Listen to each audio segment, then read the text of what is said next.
Dzień dobry, witam serdecznie na Overdrive Fan Studio, a w dzisiejszym materiale zapraszam do prezentacji tejże oto gitary basowej Jackson JS3Q Kelly Bird. Dowiemy się co nieco na temat tego instrumentu, a to co stuka to wam też o tym powiem, ale póki co łapeczka do góry, subskrypcja, dzwoneczek i za czołóweczką zaczynamy!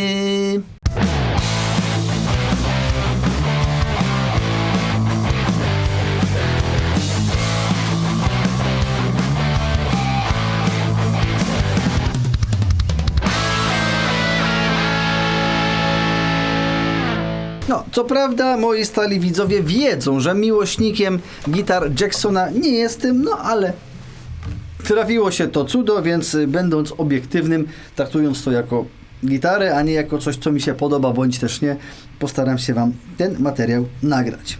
Jackson JS3Q Kelly Bird w kolorze, który się nazywa Trans Red Burst. No faktycznie, tutaj mamy transparentną, widać ten taki topik. Z czego ten topik jest? Pewnie z topoli. Nie, z klonu, przepraszam. Korpus jest z topoli, a topik jest klonowy. No tak samo jak zresztą gryf jest klonowy, ale podstrójnica to tutaj wygląda mi na jakiś Rose Acker albo Amarant. No, taki jak to mówi mój kolega Xantyp, czyli podstrójnica z asfaltu. Basik, no taki powiedzmy typu heavy, tak to można nazwać, zresztą tak się ten kształt Kelly Bird nazywa u Jacksona. 21 progów mamy tutaj, dwa humbuckerki aktywne. I to jest to, co wam muszę powiedzieć. Otóż baterię się wkłada z tej strony. Co najlepsze, nie ma takiego boksa na baterię, tylko po prostu jest dziura i tam ją się wsadza. No i po prostu ona lata. Co prawda przed wyjęciem baterii był taki kawałek pianki, który ja wyjąłem i za to wsadziłem baterię, ale najwyraźniej trzeba kawałek tej pianki jeszcze sobie uciąć i tam wsadzić po to, żeby ta gitara nam nie stukała. A tak to poza tym. Mostek Jacksona całkiem spoczko wygląda to, nawet ładnie. Klucze z grawerem Jacksona. Mamy tutaj na gryfie również binding. Jeżeli mam być szczery, ściszę sobie ją, no to ten binding najlepiej położony nie jest. Jak na gitarę, która kosztuje I'm sorry. Na gitarę, która kosztuje tam ponad 1700 zł, to mogłoby być lepiej. Kojarzy mi się z takimi tanimi gitarami, niektórymi za 600-700 zł, które miałem w ręku, ale no pamiętajmy, że kupując gitarę marki znanej, tak naprawdę płacimy troszeczkę za tą markę, a nie za jakość, którą możemy w tej cenie dostać. Między innymi dlatego Jacksonów właśnie niezbyt lubię. Co poza tym? Do elektroniki sobie zaraz dojdziemy. Na razie kwestię wizualną. No tak to tutaj to korpusik, tak no, ciężko jest się do czegoś doczepić. To jakiś babruszek, to się już szybko zeskrobało, już go nie ma. No ten gryf, wiecie co, jak ten gryf się bierze w łapę, wiecie, że ja jestem, mam obsesję na temat tego, jak czuję gitarę w łapie. Mówię, no ten bas czuje się w łapie jak tani bas za 500-600 zł. To jest moje osobiście odczucie. Nawet jak się brało jakieś droższe Harley Bentony tam za 7-800, to były lepsze w dotyku niż ta gitara. Ale dodatkowym tematem jest to, że ten gryf wydaje mi się bardzo kio-baseballowaty, czyli toporny, dość gruby. I teraz szybkie doświadczenie, co prawda takie troszeczkę z przymrużeniem oka, bo moim sposobem. Jak sobie zmierzam, tutaj wam zrobię listę, żeby się nikt nie pomylił. Jak sobie mierzę na pierwszym progu, tutaj przy założonych strunach oczywiście, na strunie D powiedzmy, to mam 22,8, a na 12 progu, gdzie ten 12 próg jest, mam, 25,2. Natomiast jak sobie wezmę pierwszego lepszego precka, 22,7, no ciutkę mniej, to może mała różnica, a tutaj jest 25,1, czyli zobaczcie, metrycznie niby jest podobnie, ale coś jest w tym profilu tego gryfu, może to jest bardziej D niż C. Nawet na specyfikacji tutaj w necie nic nie napisali, ale czuje się go tak, że jest taki duży. A to, że nie jest tak pięknie wykończony jak w tych, wiadomo, Fenderach czy Sterlingach, które ja ubóstwiam, no to jest drugi temat. Ale to jest wszystko subiektywne. Ktoś może wziąć tą gitarę w łapie, stwierdzi: Jezu, jaka cudowna, jaka wspaniała, jaka piękna w dotyku, itp., itd. Teraz przechodzimy sobie, słuchajcie, do elektroniki, bo mamy 5 gałków, czaicie? 5 gałków. Chwilę potrzebowałem czasu, aby to rozgryźć. I tak, pierwsza gałka jest to po prostu głośność. Ta tutaj, widzicie tam? Coś tam widzicie. Albo zrobimy tak. Pierwsza gałka jest to głośność. Proste. Druga gałka jest to selektor przystawek. Czyli jest tutaj taka zapadka wbudowana, której nie wiem, czy słyszycie. Pewnie nie. Więc jak jest skręcona na fulla, no to mamy przystaweczkę przy no tą mogę nazwać gryfową. Dam na środek, to będzie przystawki, będą obie. A jak dam na koniec, no to będzie przystaweczka, powiedzmy, mostkowa. No, tak to wygląda. Oczywiście można to sobie miksować, ponieważ nie trzeba do końca dociągać na zapadki. Jest na przykład teraz więcej tej przystawki, a troszkę mniej tej. A te trzy, zostawiam ją, słuchajcie, na środku, a te 3 przyjaciele tutaj, ci 3 przyjaciele, to po prostu jest equalizer. Equalizer. Czyli mamy pewnie dół.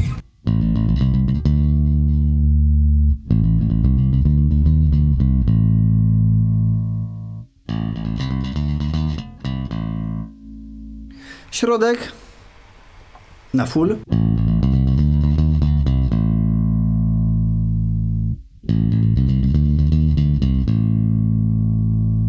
I górka na full i na 0. Więc tutaj in plus, zwłaszcza, że mamy trójstopniowy, zwłaszcza ten środek tutaj często się może komuś przydać. Można ukręcić z tego sobie naprawdę coś ciekawego, zwłaszcza jak nam się nie chce wzmaka podchodzić. No dobra, ale to w takim razie, skoro już jestem, to kilka jakichś przykładów. Zostawiam sobie wszystko, słuchajcie, na 0. Jestem na 0, bo tak uważam, że będzie po prostu chyba najlepiej. No gitara raczej nie do grania.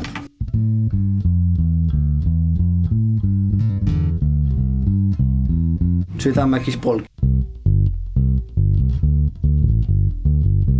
Tylko do grania ostrzejszego, no ale jak już zagrałem te rzeczy, no to ogram je na wszystkich przystawkach, a może ktoś chce na wesela sobie taki bas kupić. Albo do big bandu.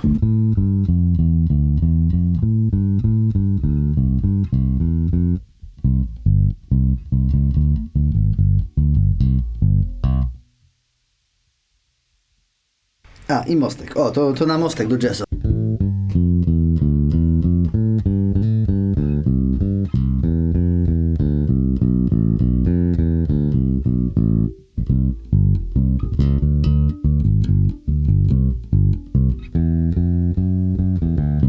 Trochę cicho jestem, nie?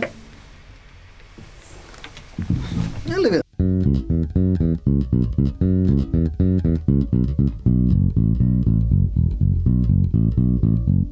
Dziwnie mi się gra, bo z automatu moja ręka jest położona tutaj, a tu powinienem mieć przystawkę od precka, a nie mam, więc muszę ją cofnąć albo tu, więc no, inny feeling zupełnie niż jestem przyzwyczajony.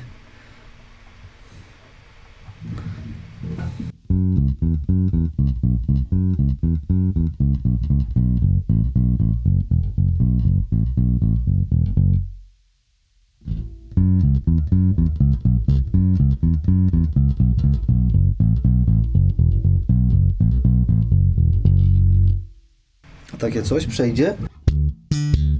Za duży sygnał. Dobra, to później.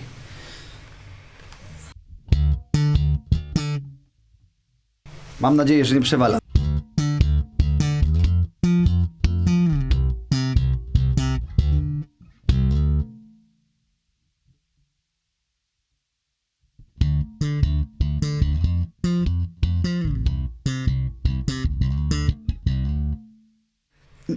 totalnie mi układ tych przystawek tutaj nie leży. No jest nie po mojemu, więc tak mi większość nie odpala.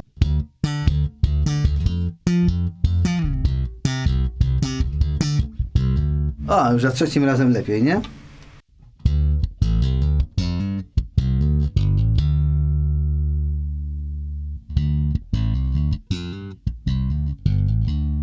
No na tych dwóch całkiem fajnie.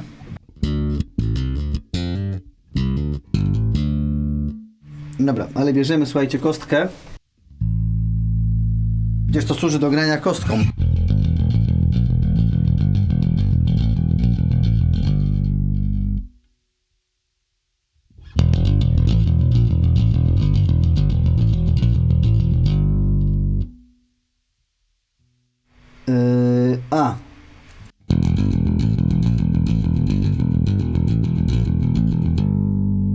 Tak, bo tutaj kolejność pokiczkałem trochę. W ogóle gram na Fenderze Rumble 100, zapomniałem tego powiedzieć, więc macie dźwięk z linii, więc to i tak nie jest do końca to, właściwie nawet od początku to, co ja tutaj słyszę. Ja słyszę strasznie dużą kluchę tutaj, taki dół. Chociaż w sumie mogę wam nagrać to samo, jakby dźwięk w tym momencie wywalam ten z linii, dotrzymujecie ten dźwięk z mikrofonu, do którego gadam. Posłuchajcie, że słyszę taką kluchę, o ile w ogóle to też przeniesie tą kluchę i wasze głośniki tą kluchę przeniosą.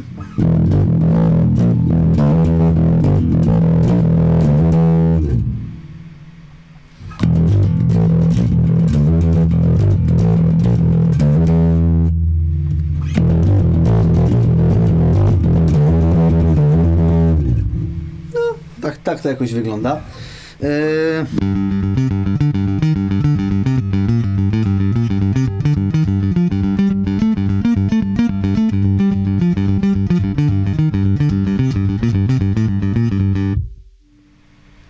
Jakoś tak to gra.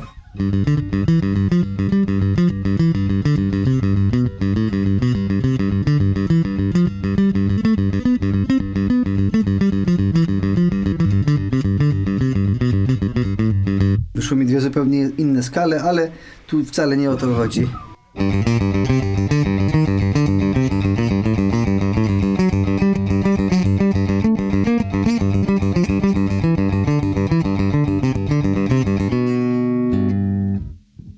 Można też miksować skalę.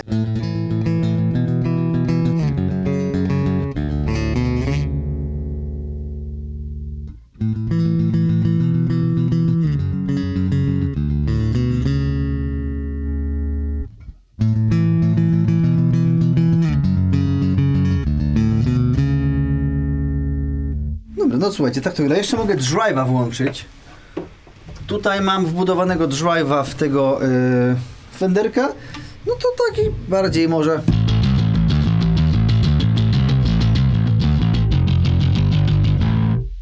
mocniejsze łupanie.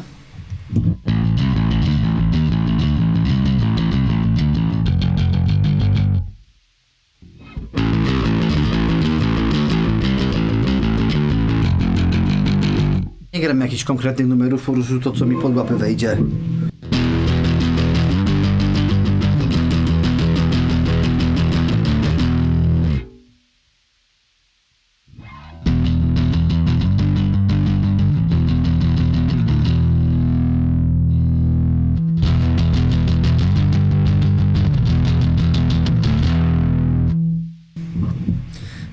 Z konkretnych rzeczy mogę wam zagrać.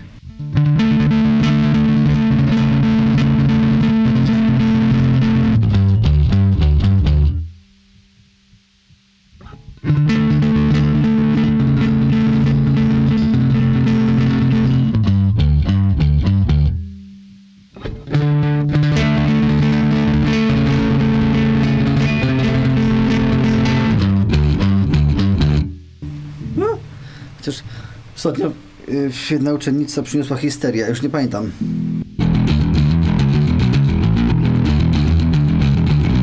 Nie pamiętam, jakoś tak to leciało, nie? Nie, to w A było.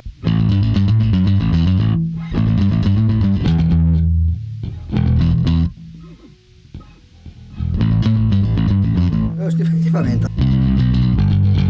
Ale grałem te wszystkie riffy. Ale to grałem i zapomniałem niestety. Nie zakodowałem do końca w głowie.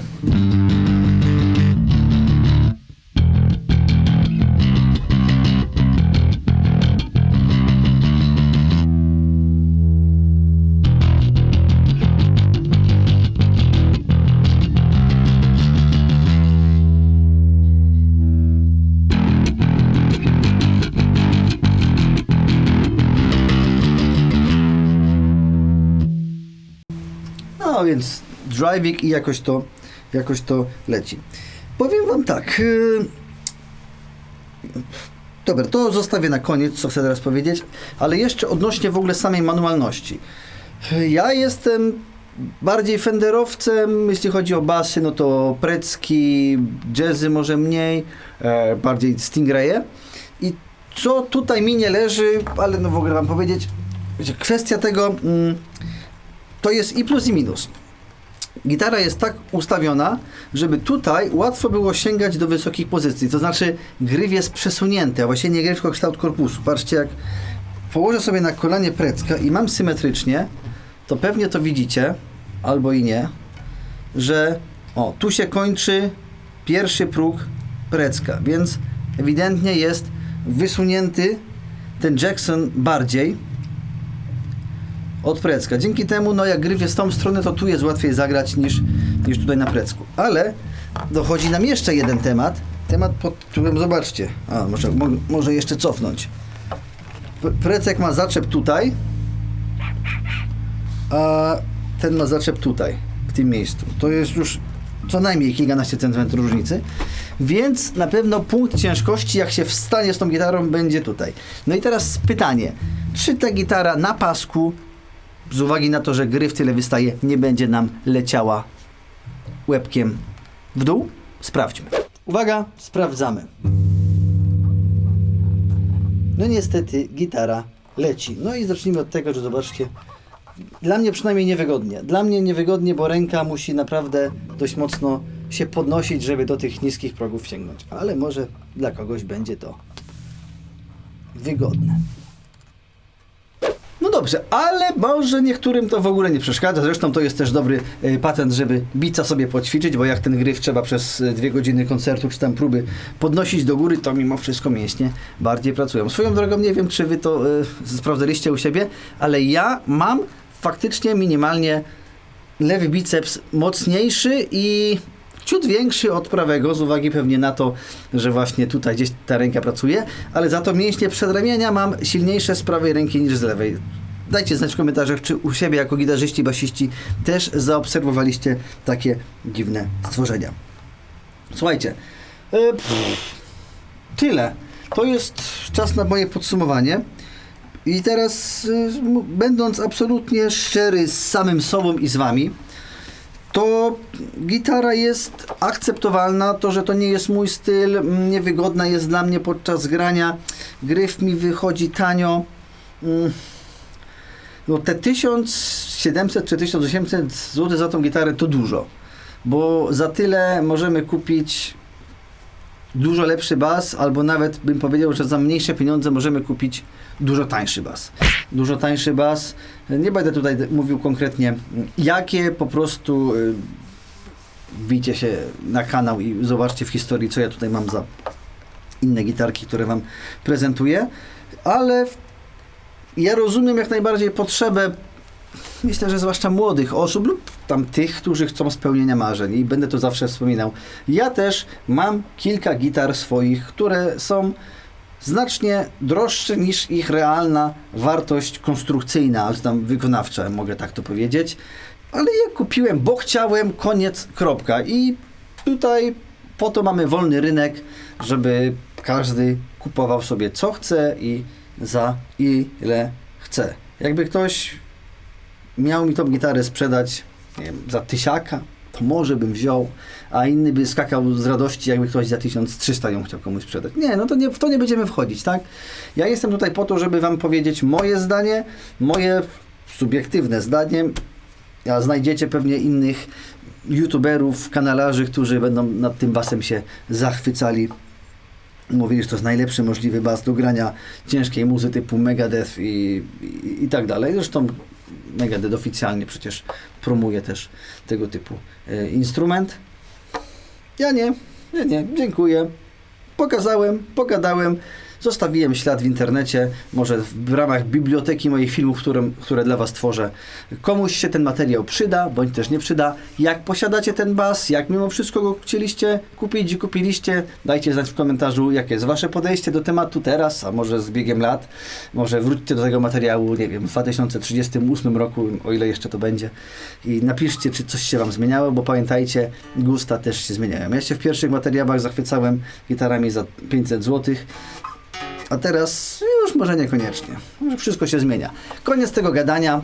W tym momencie chciałbym Wam bardzo serdecznie podziękować, że wytrwaliście ze mną. Zostawcie łapkę w górę, napiszcie jakiś komentarz. Ja dziękuję patronom kanału, czyli tym, którzy regularnie wspierają moją działalność tutaj, aby materiały dla Was były jeszcze lepsze, żeby były środki na gadżety, nagrodziki i tak dalej.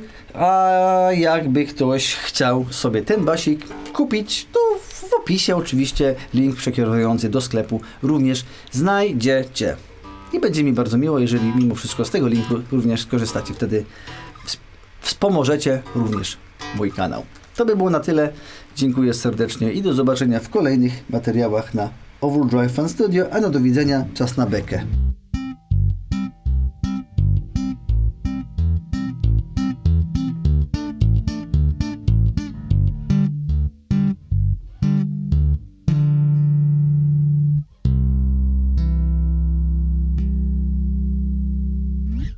Pa!